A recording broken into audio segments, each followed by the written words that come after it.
Jean-Jacques Bourdin. Il est 11h04, c'est l'heure du débat, entre 11h et midi, sur l'antenne de Sud Radio, tous les jours. Vous le savez, nous abordons un sujet. On a beaucoup parlé, à juste raison, de cette agression à Bordeaux. Vous l'avez vu dans tous les médias, vous l'avez vu sur les réseaux sociaux, cette agression d'une dame de 73 ans et de sa petite fille dans les rues de Bordeaux, enfin devant chez elle, à l'entrée de leur immeuble. Alors, on en a beaucoup parlé. Je me posais simplement la question en regardant, d'abord les images sont effectivement très choquantes. On n'a pas à revenir sur l'agresseur, mais ce qui m'intéresse, c'est ces images-là existent depuis, ces images-là, ces faits-là d'insécurité existent depuis très longtemps. Sauf qu'aujourd'hui, évidemment, c'est filmé. C'est diffusé sur les réseaux sociaux, c'est diffusé sur toutes les chaînes de télévision en continu et sur les autres d'ailleurs.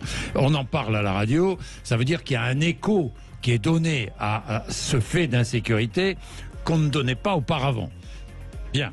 L'insécurité, ça m'a permis de réfléchir à l'insécurité. C'est la raison pour laquelle je voulais ouvrir ce débat. Beaucoup d'entre nous se sentent en insécurité, mais est-on vraiment en insécurité ? Et quelle forme prend l'insécurité aujourd'hui ? Chaque année en France, 700 000 personnes de 14 ans ou plus se disent victimes de violences hors cercle familial. C'est énorme. Plus d'un Français sur 10 se sent en insécurité.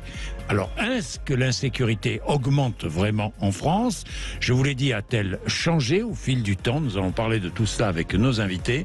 Nos invités qui sont Lamia El Haraj, qui est adjointe à la mairie de Paris en charge du handicap et porte-parole du Parti Socialiste. Bonjour. Bonjour. Merci d'être avec nous. Benoît Barré, qui est secrétaire national province du syndicat Alliance Police Nationale. Bonjour. Bonjour. Merci d'être avec nous. Et le docteur Thierry Najman, qui est psychiatre, auteur de Lieu d'asile aux éditions Odile Jacob. Bonjour. Bonjour Jean-Jacques Bourdin. Merci d'être avec nous tous les trois. Bien. Alors, sécurité ou sentiment d'insécurité ? D'abord, les chiffres, on fait dire aux chiffres ce qu'on veut bien leur faire dire. Est-ce que l'insécurité progresse en France ? Oui ou non ? Est-ce qu'on peut répondre à cette question, franchement ? Lamia, je vais vous donner la parole, Lamia El Haraj, en premier. Est-ce qu'on peut répondre à cette question ?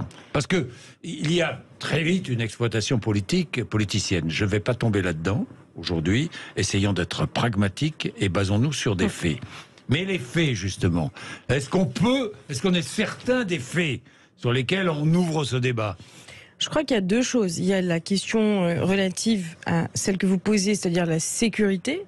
Est-ce que les faits de délinquance, d'agression sur personne, d'homicide augmentent en France ? Et vous avez la question du sentiment d'insécurité. Et je crois qu'il faut vraiment être en capacité de distinguer les deux. Parce que vous avez dans certains contexte, notamment dans certaines villes, moi je suis élue à Paris, vous l'avez évoqué, des endroits où on se sent en insécurité. Principalement la nuit, quand il fait sombre, beaucoup quand on est une femme. Des situations. Des lieux, des situations et des moments où on se sent en insécurité. Et ça contribue à venir nourrir cette donnée factuelle qui est est-ce qu'il y a des faits de délinquance qui augmentent ?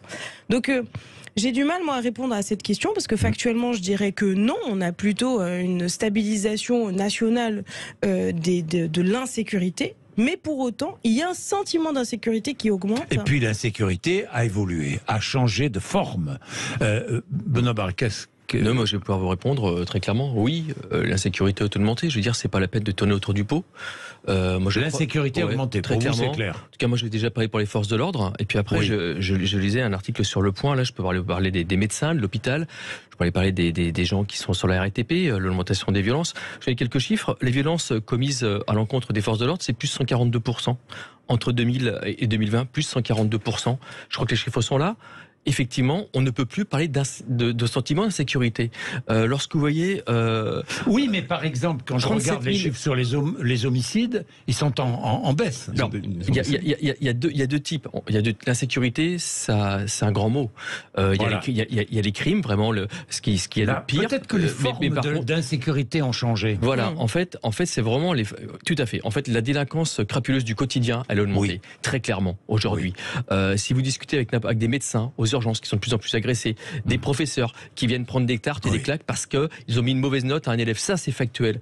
Si vous parlez à des agents de Pôle emploi, des agents de personnes qui reçoivent du public, c'est factuel aussi. Ça a augmenté. Ce sont les chiffres. Tous les syndicats qui représentent ces personnes vous le diront. Et puis, au-delà de ça, je crois qu'avant, on parlait de sentiment d'insécurité.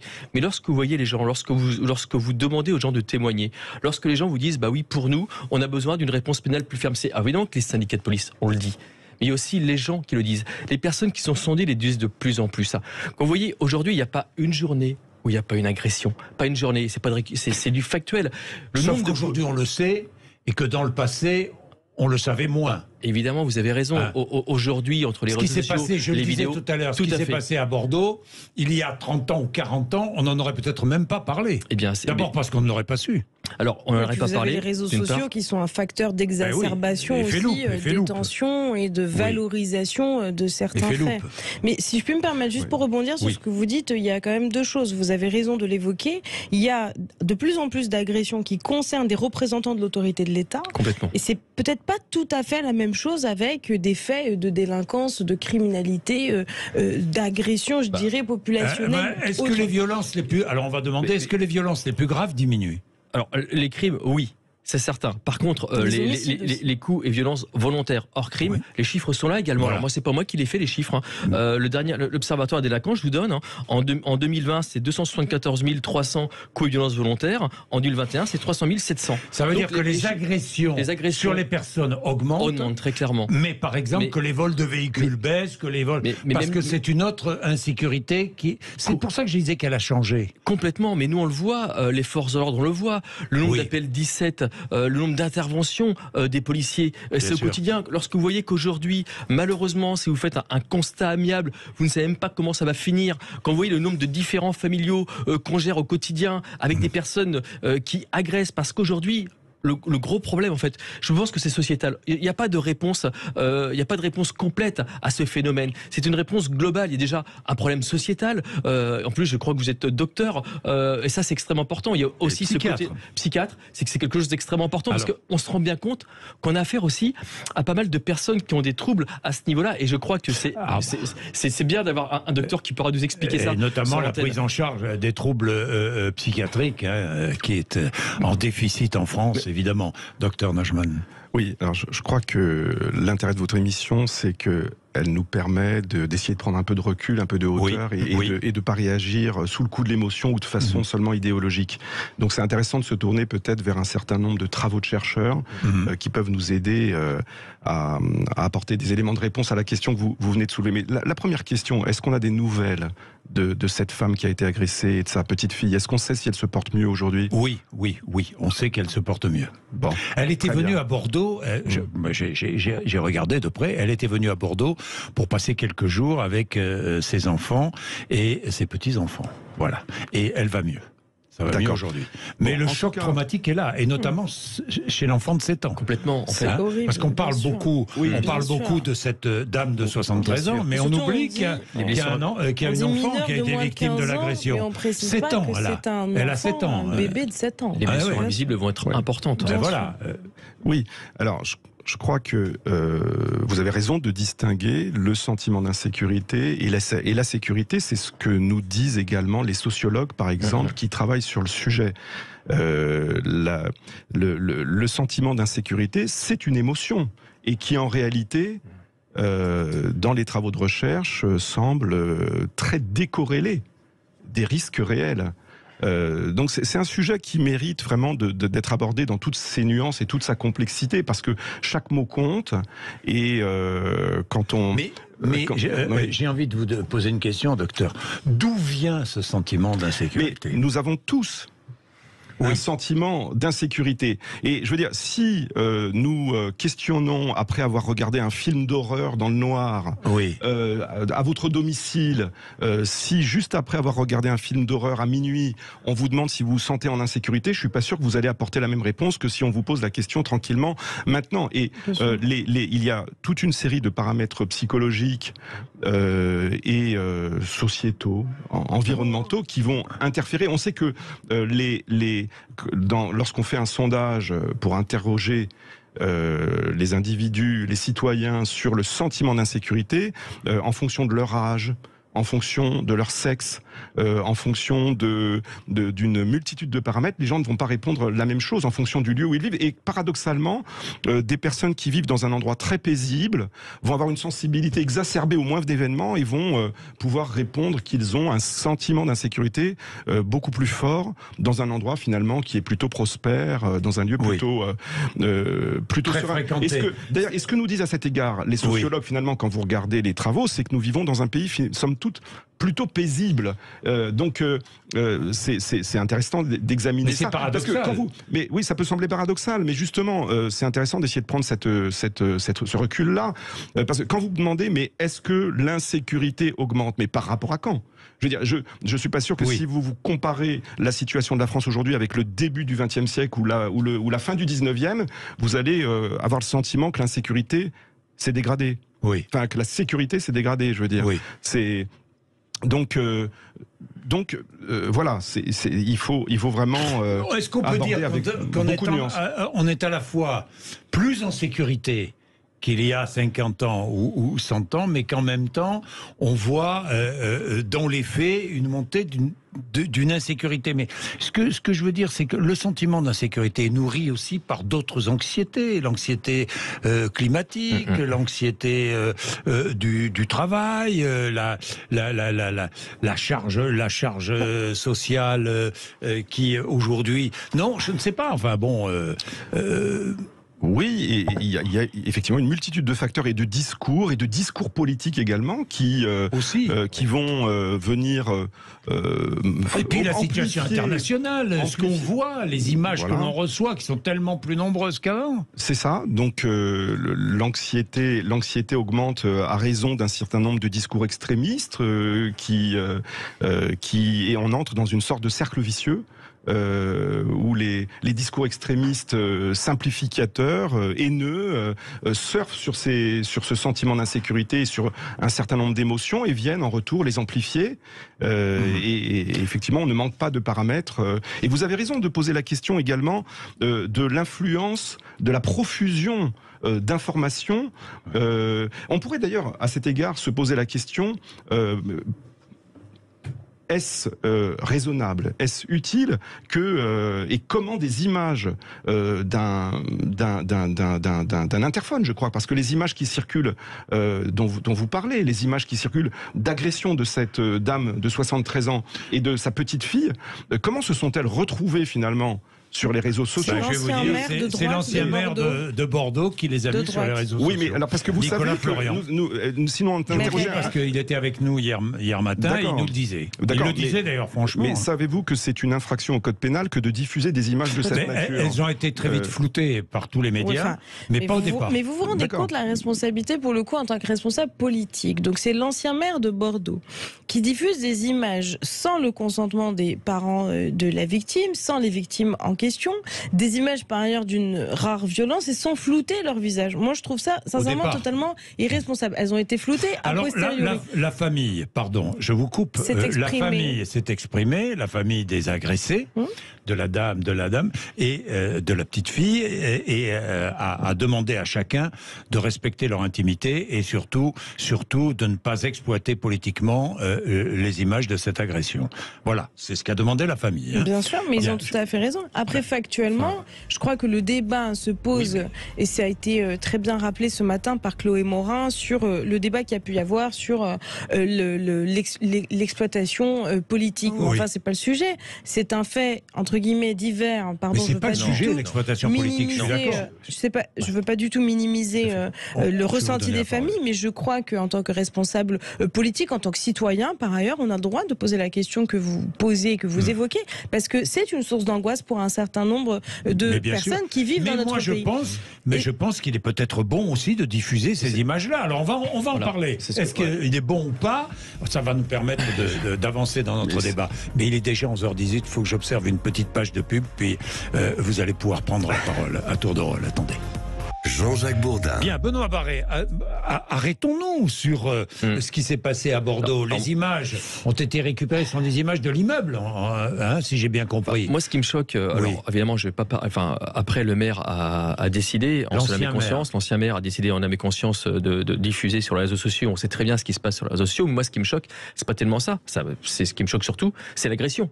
Il ne faut pas que ce fait d'avoir diffusé des images, ça cache l'agression. En fait, aujourd'hui, c'est ça ce qu'il faut retenir, c'est l'agression et la typologie de la personne qui a agressé. Il y a deux faits qui sont marquants. Déjà, le nombre de faits à son actif, c'est ça qui est inquiétant, parce que on doit également parler de cela aujourd'hui. Mais jamais des faits très graves. Peut-être, mais 15 condamnations à un moment donné. Alors, il y a quand même des questions à se poser, parce que moi, je parle en tant que policier. Mais lorsque vous êtes policier ou gendarme, des gens des forces de l'ordre, lorsque vous interpellez les mêmes personnes, au même endroit, pour les mêmes faits, que ces mêmes personnes vous rigolent au nez et qu'ils commettent les mêmes infractions, à un moment donné, cette question-là, évidemment, on doit être portée, parce qu'on ne peut pas toujours être... Benoît Barré, ce sont des faits, j'ai bien regardé... extrêmement graves. Oui et non. Trafic de stupéfiants, je parle de l'agresseur. D'accord.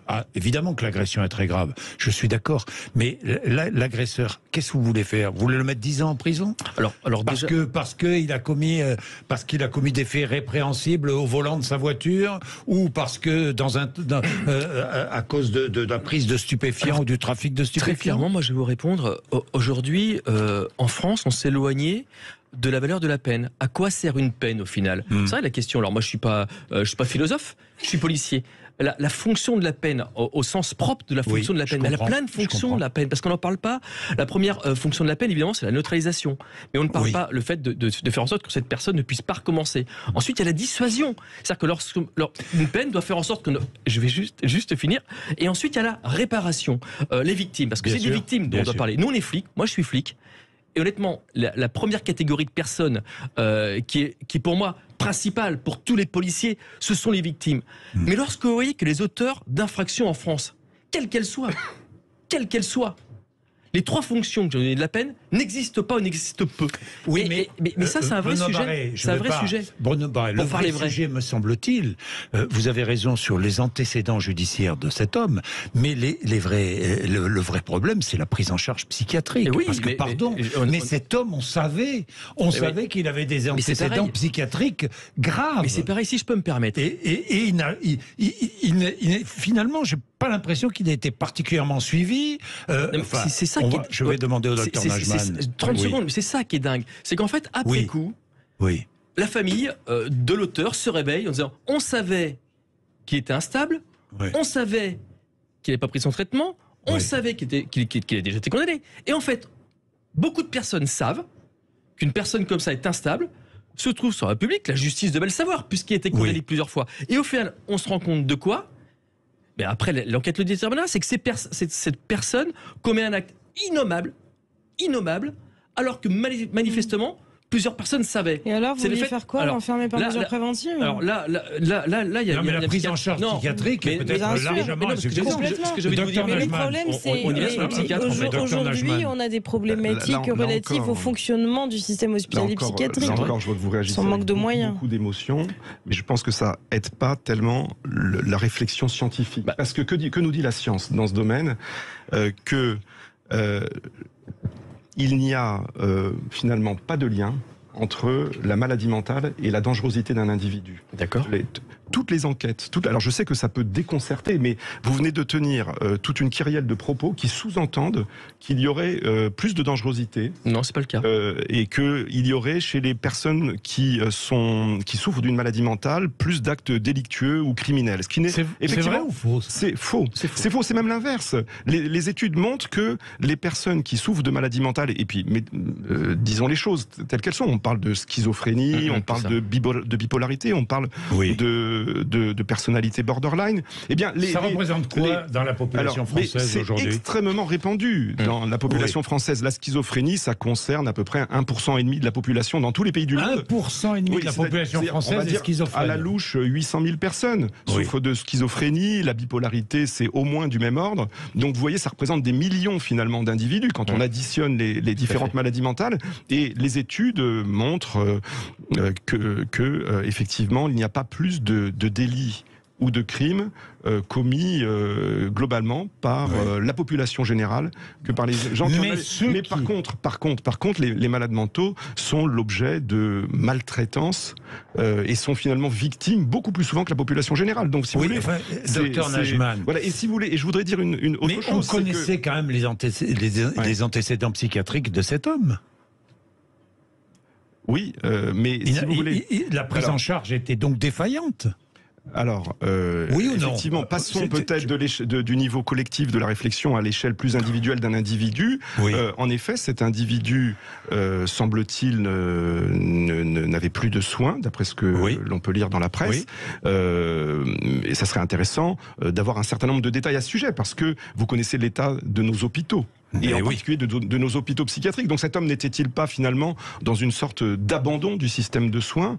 C'est une question également qu'on peut, bien sûr, d'accord, évidemment, qu'on peut se poser. Mais enfin, docteur, vous n'avez pas compris mes propos. Moi déjà, pour les personnes qui sont atteintes de maladie mentale, pour moi, ce sont des malades, ce sont des victimes de la maladie. C'est très clair là-dessus. Il n'y a pas d'ambiguïté dans mes propos. Ce que j'ai envie de vous dire, c'est qu'à un moment donné, je ne sais pas qui doit prendre en charge. C'est d'abord les médecins. En fait, c'est la société. Je suis en train de vous dire aujourd'hui qu'une personne qui est malade, qui est victime d'une maladie, je dirais, il ne peut rien d'être malade. Mais aujourd'hui, on doit être capable et en mesure, je crois, mais moi c'est le policier qui parle une nouvelle fois, on n'a pas le même prisme, on n'a pas le même regard. C'est-à-dire que nous on a affaire aux victimes. C'est-à-dire que quand vous avez affaire aux victimes, effectivement, souvent, la première personne à qui on pose la question, on demande une réponse, c'est au policier.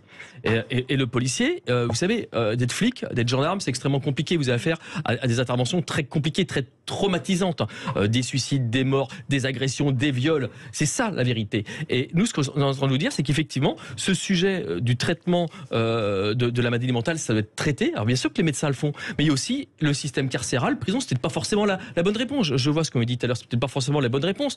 Mais lorsqu'une personne passe par la case prison ou par une case hôpital, il doit y avoir quand même des détections faites et faire en sorte que cette personne aille mieux pour elle, évidemment, sa famille, bien sûr, et pour autrui, évidemment. Je vous rejoins à ce niveau-là.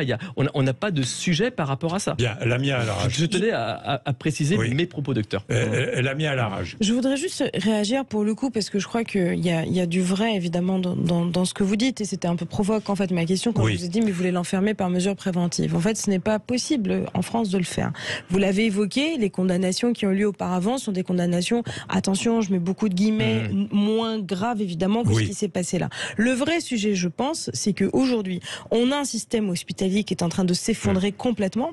On a un recul important en matière de moyens consacrés à la psychiatrie, moins 1% par an de places d'hospitalisation en psychiatrie. Donc la réalité de tout ça, c'est que vous avez des gens qui sont atteints d'affections psychiatriques et psychotiques, par exemple typiquement la schizophrénie, avec au-delà de l'affection en tant que telle, mais vous en parlerez sûrement mieux que moi, des gens qui prennent leur traitement, qui pensent que du coup ils vont mieux, mais ils oublient que c'est à cause de leur traitement, qui arrêtent leur traitement, donc avec des rechutes assez importantes. Le vrai sujet pour nous, c'est comment est-ce qu'on est en capacité, comment notre société, parce que c'est sa responsabilité, est en capacité de protéger tous les citoyens en faisant en sorte que les personnes qui en ont besoin puissent bénéficier de soins psychiatriques. Je crois que vous avez aussi des collègues qui sont agents pénitentiaires et qui vous disent qu'ils ont des malades psychiatriques qui sont aujourd'hui enfermés dans les prisons alors que ce n'est pas leur place. Et c'est une maltraitance qui n'est pas acceptable. Bien. Il est 11h31. Nous allons poursuivre ce débat. Tiens, témoignage de Sophie qui habite à Bordeaux depuis 20 ans. 11h31. Vous êtes sur Sud Radio. À tout de suite. Jean-Jacques Bourdin. Il est 11h34. Allez, commençons cette deuxième partie avec le témoignage de Sophie qui habite Bordeaux. Justement, ça tombe très bien. Bonjour Sophie. Bonjour. Bonjour. Vous habitez Bordeaux depuis 20 ans, je crois, Sophie. Hein ? Oui, je suis arrivée à Bordeaux pour continuer mes études, donc j'étais assez jeune et je suis restée depuis. Voilà. Bon. Vous avez 2 enfants, 6 et 11 ans. Oui. Est-ce que dans votre quartier à Bordeaux, vous constatez du changement et une montée de l'insécurité, de la violence qui va avec ? Alors écoutez, la problématique est un tout petit peu différente parce qu'en fait, je réagis aussi au fait que Berkoff hier a fait une émission en parlant de ce quartier, de la Benauge, qui est en fait un quartier que dans lequel je suis allée récemment, puisque ça fait 3 ans que je cherchais un appartement et que je n'y arrivais pas. Quand on est mère célibataire à Bordeaux, c'est devenu impossible de se loger. Alors qu'il y a 20 ans, c'était super. Donc voilà, donc la politique de la ville n'est pas vraiment, socialement n'a pas évolué. Donc je suis arrivée dans ce quartier. Avant, j'étais dans un coin où il y avait des échoppes, donc plutôt préservées, et c'est là où vous voyez la différence. En fait, c'est une chouette cité. C'est une vieille cité, elle est quand même bien entretenue, il y a des beaux jardins, les gens sont sympas. Sauf qu'en fait, il y a une violence qui apparemment existe quand même depuis longtemps. Oui. Moi, j'étais un peu nouvelle, donc j'ai essayé de faire des choses. Ça fait 4 mois. 4 mois qu'en bas de chez nous, donc de notre immeuble, de notre porte à nous, je peux voir chaque journée, chaque nuit, chaque soir, des bandes de jeunes qui se relaient, enfin jeunes ou moins jeunes, qui font du deal à la vue de tout le monde, qui se garent là, qui bloquent la circulation, qui foutent le bordel. Le soir, ils se défoncent, ils boivent, ils jettent tout par terre. Le matin, tout est dégueulasse. Bon, hier, ils ont carrément tagué tout l'entrée. Et derrière tout ça, c'est beaucoup de violence, enfin, nous, dans l'immeuble, c'est comme s'ils étaient chez nous chaque jour, quoi. Enfin, moi, j'ai 2 enfants, ils ont du mal à dormir. J'ai ma voisine, entre autres, au premier étage, vous imaginez, elle a ça juste sous les fenêtres. C'est des hurlements chaque soir, tout le temps. Et quand vous essayez de faire intervenir, qu'il se passe quelque chose, je suis un peu émue parce que déjà hier, il s'est passé encore que j'ai dû encore appeler la police, et parce qu'on nous dit en attendant de faire quelque chose, vous pouvez continuer à appeler la police. Sauf qu'en fait, eux-mêmes sont lassés. Et on finit par entendre des choses qui sont trop difficiles. Enfin, déjà la violence est extrêmement difficile, mais quand vous entendez quelqu'un vous dire écoutez madame, vous avez qu'à bouger, si vous pouvez pas, si quand on veut on peut.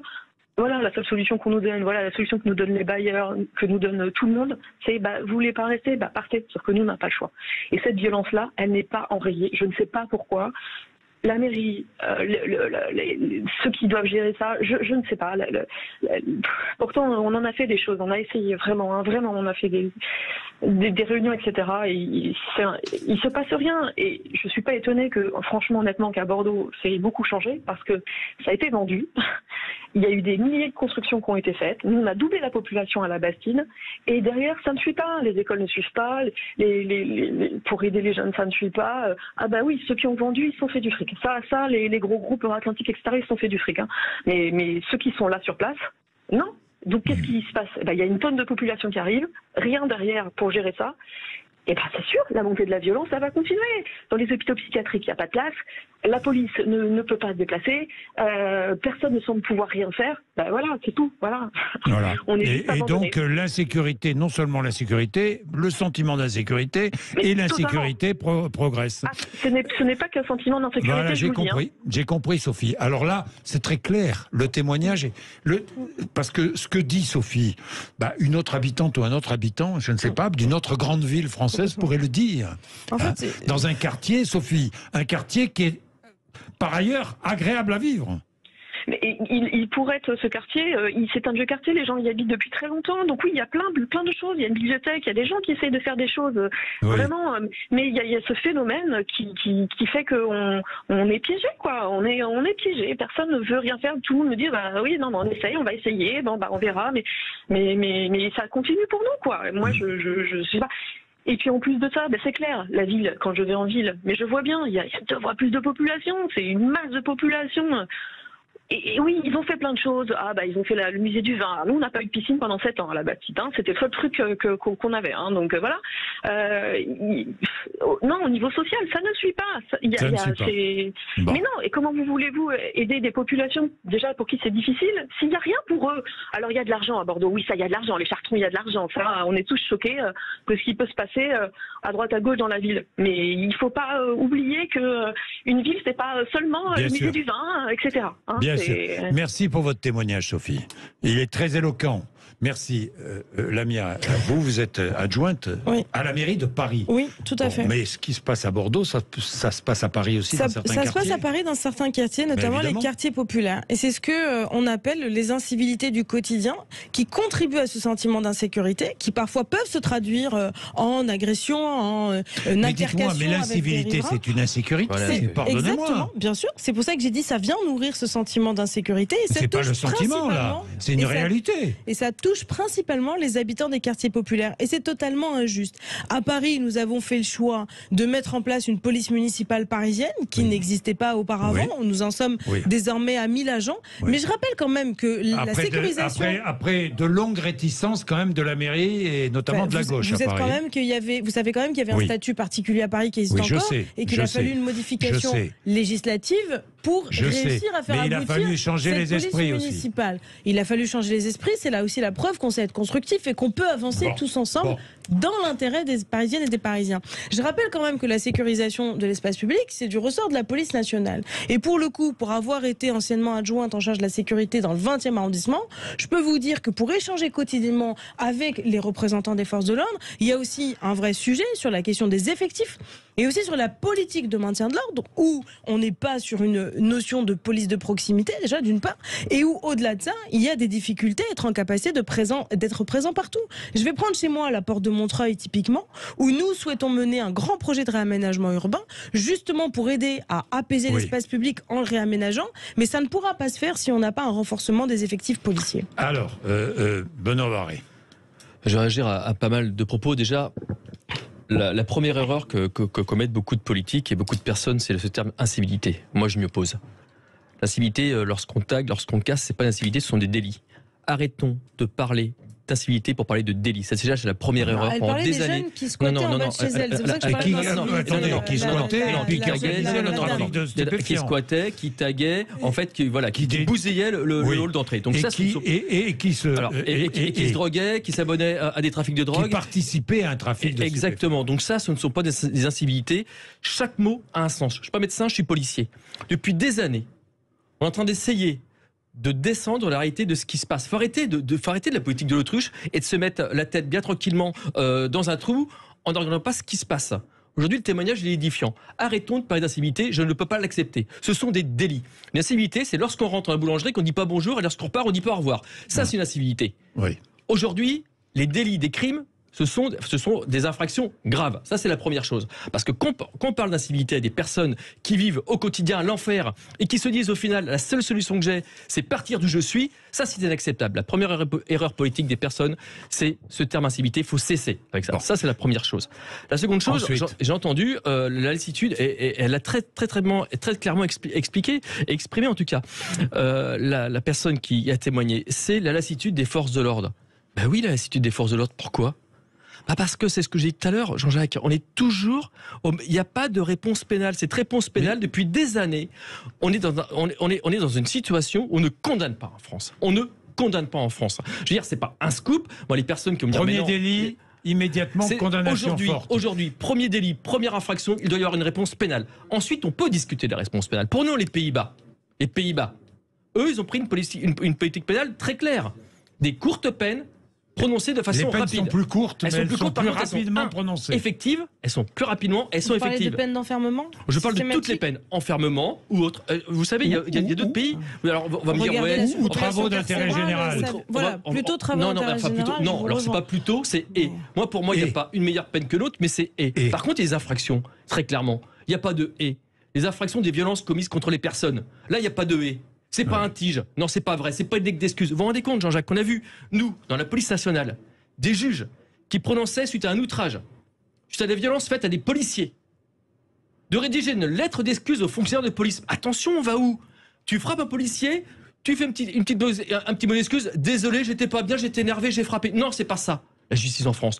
Aujourd'hui, lorsqu'il y a un délit qui est commis, et encore un délit physique, lorsque c'est une agression, il n'y a pas de et ou, non, il n'y a pas de tige, non, il n'y a pas de truc où tu vas rien faire. Non, c'est pas vrai.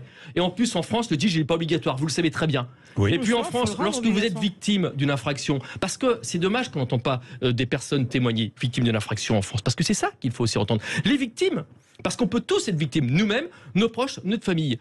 Mais quand vous êtes victime, c'est la croix et la bannière pour vous faire indemniser, Jean-Jacques. C'est ça la vérité. Ce manque de réponse pénale, ça nourrit l'insécurité. Je l'affirme totalement. Bon, je l'affirme. Docteur Najman, vous venez d'entendre ce témoignage, les remarques de Lamia El Harraj et de Benoît Barré.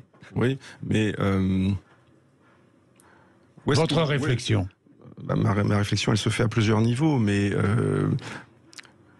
est-ce que vous avez des arguments pour penser que en augmentant l'enfermement, on va prévenir la récidive? Est-ce que c'est pas même l'inverse que nous montrerait un certain nombre d'études? Est-ce que l'enfermement est la solution à la lutte contre... Alors vous savez, moi, je ne suis pas philosophe.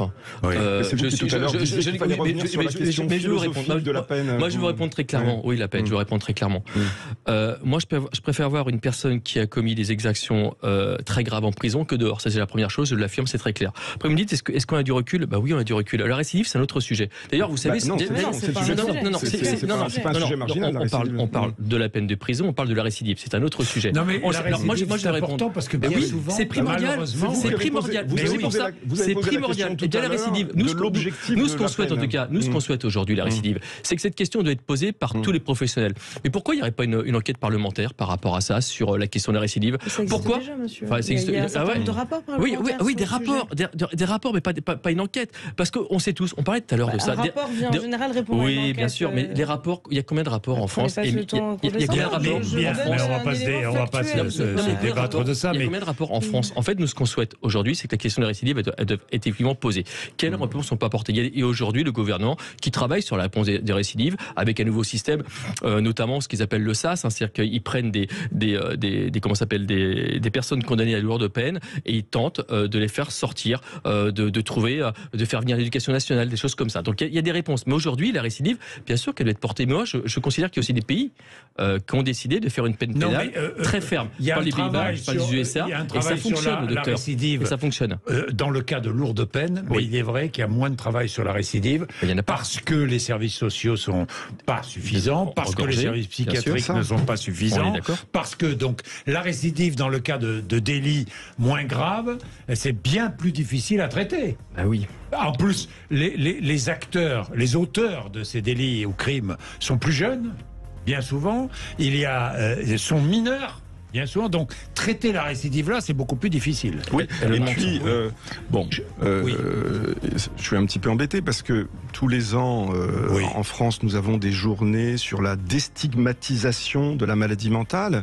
Et il suffit d'un événement, comme celui dont nous parlons aujourd'hui, et d'un certain nombre de sous-entendus, qui arrivent très vite dans les échanges, pour que le travail de déstigmatisation. Qu'est-ce que c'est la déstigmatisation? Quelle image renvoie dans le public en général la notion de maladie mentale? Justement, il y a cette idée que la maladie mentale pourrait être source de certains dangers, ce qui une fois de plus ne correspond pas à la réalité. Là, dans le cas du trafic de stupéfiants, ou dans le cas de la délinquance dont on nous parlait Sophie ou autre, dont va nous parler Patrick, là, il n'y a pas de maladie mentale. Non, rien à voir là. C'est une délinquance malheureusement trop classique. Exactement. Oui, mais évidente. Oui. 11h48. Oui. Petite pause. Jean-Jacques Bourdin. Le temps passe malheureusement trop vite. Témoignage de Chantal à Prades, dans les Pyrénées-Orientales. Bonjour Chantal. Oui, bonjour et merci pour cette émission très intéressante. Merci beaucoup, parce qu'elle remet l'église au milieu du village. Pour l'insécurité, je ne supporte pas ce mot d'insécurité. Mon compagnon, tout simplement, est allé voir un match de rugby et il portait le maillot de l'équipe adverse, tout bêtement. Et il s'est fait agresser sur la voie publique. Voilà. Il a une ITT de 3 jours, il a des côtes abîmées et il a fallu que nous prenions un avocat pour faire passer les choses. On a impliqué le chef de la sécurité de la ville. C'est une petite ville, c'est la sous-préfecture des Pyrénées-Orientales. Donc c'est pas un trou perdu monde quand même. Eh bien, on est allé à la police, on a fait tout ce qu'il fallait. C'est simplement une banalité du quotidien. Mon ami a dû changer ses lunettes. Il est embêté parce qu'il a le bras abîmé. Et ça continue et ça court. C'est banal. On sort, c'est banal. Moi j'ai quitté une grande ville de Montpellier pour l'insécurité. Et je me trouve ici, au fin fond du massif du Canigou, avec une insécurité dehors. Enfin, dans quel monde vit-on? Vous posez la question. Et la politique du village, c'est de laisser ces gens-là. Je mets ces gens-là entre parenthèses sans aucune animosité, quoique. Oui. Mais on laisse ces gens-là parce qu'il y a du copinage, parce qu'il y a de ceci, parce qu'il y a de cela, et que ça, il faut surtout pas faire de vagues. Ben, moi, je suis pas à la vague, mais je suis une citoyenne. Ben, merci Chantal. Et je ne supporte pas de me faire insulter et de me faire taper. Eh ben, voilà. Attendez, je suis totalement comme vous. Je ne supporte pas ça. Oui. Si vous permettez, M. Bourdin, ce que je veux noter, c'est que franchement, dans parler de Paris, ça me gave convenablement. Parce que même si on est en bas de la France, on est des Français. Mais je suis d'accord. Et au même titre, alors là, vous parlez un provincial, hein. Chantal, je peux vous le dire. Hein. Donc, merci Chantal. Alors, on a... Ça, c'est l'insécurité au quotidien. Pardon, elle est son compagnon porte un maillot distinctif, il est agressé. Bêtement, ça c'est aujourd'hui, c'est donc ce que nous disions, la société qui est plus violente. Au-delà de l'insécurité ou du sentiment, c'est la vie en société qui est plus violente. On est d'accord. Docteur, vous êtes psychiatre. La vie en société est plus violente. En tout cas, je crois que ce débat, comme évidemment beaucoup de sujets, est d'une grande complexité. Il mérite énormément de nuances, puisque ce qui serait dommage, c'est effectivement de mettre en opposition, comme c'est fait systématiquement. Vous le disiez tout à l'heure. Prévention, répression. Exactement. Voilà. Les deux sont utiles. Voilà. Et indispensables. Voilà. Donc, ce que j'apprécie. Mais il faut les moyens de la prévention. Donner à la prévention, il faut donner des moyens, parce que la prévention, c'est difficile, ça coûte cher, et il faut donner les moyens à la répression. Voilà, mais... Moyens policiers et judiciaires. Tout à fait. Non ? Exactement. Donc c'est intéressant de pouvoir le dire ici et pour dire les choses et d'amener cette nuance. Vous êtes d'accord, Benoît Barré? Moi, je suis complètement d'accord. Je suis complètement d'accord parce que ceux qui font face à cette insécurité, à cette violence au quotidien, c'est les flics, hein, très clairement. On est vraiment en première ligne. Alors évidemment, quelquefois, ça choque nos propos. Les premiers sont les victimes. Mais vous savez pourquoi nos propos choquent? Quelquefois, on va dire, Alliance, c'est un syndicat qui est choquant parce qu'ils vont loin. Mais en fait, on va pas loin. C'est malheureusement la réalité. Et effectivement, la réalité choque et choquante. Et vous avez pris que 2 témoignages. Oui, deux témoignages. Mais j'en ai eu des quantités. Mais par milliers des personnes qui sont agressées quotidiennement. Parce qu'aujourd'hui, 2 témoignages significatifs, vous l'avez remarqué. Mais c'est extrêmement important. Et vous savez, rapidement, je crois qu'en France, il y a un pays, c'est le Canada, qui a fait une étude sur l'empathie. Et au Canada, ils ont décidé, au milieu scolaire, alors je sais pas si ça s'enseigne l'empathie, où nous avons un docteur, il pourra m'expliquer, mais en tout cas, de sensibiliser l'empathie. C'est quoi l'empathie? C'est se dire qu'est-ce que mon geste, qu'est-ce que mon acte va provoquer comme sentiment chez la victime. Mais c'est ça aussi qui manque, parce que aujourd'hui on a l'impression, on parle de violence gratuite, mais c'est la vérité, c'est une violence qui est démesurée. Pour un oui ou pour un non, on va pouvoir recevoir un coup de couteau. Et ça, c'est pour ça qu'on nous parlait de prévention, évidemment, et de répression, évidemment. Mais nous, ce qu'on dit, c'est qu'aujourd'hui, la réponse pénale doit être là. Je vous assure que c'est vrai. Je vous assure que c'est vrai, et ça donne un vrai sens. Et puis une dernière chose. Le code de procédure pénale aujourd'hui, même si ça n'a aucun rapport, mais c'est la vérité. Le code de procédure pénale est totalement déséquilibré aujourd'hui. Bien, donc, merci. Non, j'ai pas le temps, malheureusement, mais je voudrais donner les derniers mots à Lamia El Harraj à propos des sénatoriales à Paris, parce que vous vouliez répondre à un proche. C'est Pierre Jouvet, je crois, un proche d'Olivier Faure qui et d'abord Olivier Faure veut imposer un candidat à Paris, c'est ça un ou des candidats d'ailleurs pour les sénatoriales. Est-ce que vous savez ce qui se passe à Paris cet après-midi? Non. Il y a une grande conférence qui se tient à l'Hôtel de Ville, animée par Anne Hidalgo, mandatée par l'ONU pour mettre en œuvre un process de réflexion pour une banque mondiale de financement de la transition écologique des collectivités territoriales, des villes plus précisément. Oui. Parce que ça ne peut plus durer. Mais quel rapport? Écoutez, hier, il a été enjoint à Anne Hidalgo, elle a été sommée de revoir sa copie sur les sénatoriales. Ce que je veux vous dire, c'est que je crois qu'il est extrêmement important que chacune et chacun, notamment au Parti Socialiste, dont je suis la première secrétaire à Paris, se hausse au niveau de l'enjeu actuel. La planète brûle, il y a une préoccupation mondiale sur l'avenir des collectivités territoriales et l'avenir des villes et leur engagement en matière de transition écologique. Et pendant ce temps-là, on on est en train de parler tripatouillage électoral. Donc Anne Hidalgo, elle a autre chose à faire. C'est ça que je veux dire. Et le Parti socialiste a aussi... parce que si vous continuez comme ça, vous êtes vraiment dans le trou. Là. Oui, vous avez raison. Et moi, justement, ce que je veux dire aussi, c'est que j'en ai marre de tous ces hommes qui vont taper du poing sur la table quand le résultat d'un process électoral ne leur plaît pas, d'un process démocratique. En l'occurrence, la Fédération de Paris a respecté scrupuleusement le process démocratique. Il y a une liste qui a été désignée et nous allons continuer à dialoguer pour les convaincre que c'est ça la meilleure liste pour nous pour gagner un grand nombre de sénateurs et qu'il y a des femmes qui ne sont pas d'accord avec ces méthodes. Merci Lamia Larage. Il est 11h58, la mise au point s'imposait. On voit les divergences au sein du PS. Hein. Vous n'êtes pas sorti de l'auberge, hein, si je puis dire. Bon, enfin, c'est un commentaire personnel, mais 11h, c'est vrai. Mais on y travaille, on essaye de les résoudre. On a une responsabilité collective. Bien sûr, chacun doit assumer les siennes. Moi, je ne suis pas la direction nationale, mais je crois que si on veut parler d'unité, c'est d'abord agir en responsabilité. Évidemment. Il est 11h58, merci à tous. Merci. Les infos bientôt.